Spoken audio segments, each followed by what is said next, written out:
Giyohvandlikka qarshi kurashish oyligi doirasida O'rta Chirchiq tumanida joylashgan 51-maktabda biz giyohvandlikka qarshimiz shiori ostida maktab o'quvchilari o'rtasida quvnoq startlar musobaqasi tashkil etildi.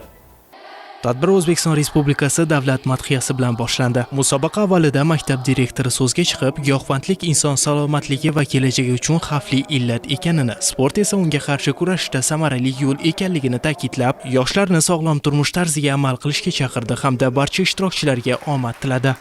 Maktabimizda jami 8 ta sport turi tashkil etilgan. Qo'l to'pi, kurash, gambol, basketbol, voleybol, shaxmat, shashka. Unda jami o'quvchilarimizdan 200 dan oshiq o'quvchi qatnashadi. Yana undan tashqari tumandagi boshqa sport maktablariga boradigan o'quvchilarimiz bor. Har doim o'z vaqtida bo'ladi sportlar. Bolalarimiz bo'sh vaqti yo'q. Hammasi sport bilan muntazam shug'ullanadi.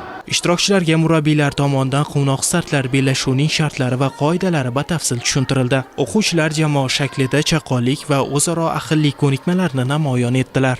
Ish faoliyatim doirasida turli musobaqalarda bo'ldim. O'quvchilarimiz bilan respublika, viloyat musobaqalarida qatnashdik. Hozirda gambolda respublika musobaqalarida faol ishtirok etyapmiz.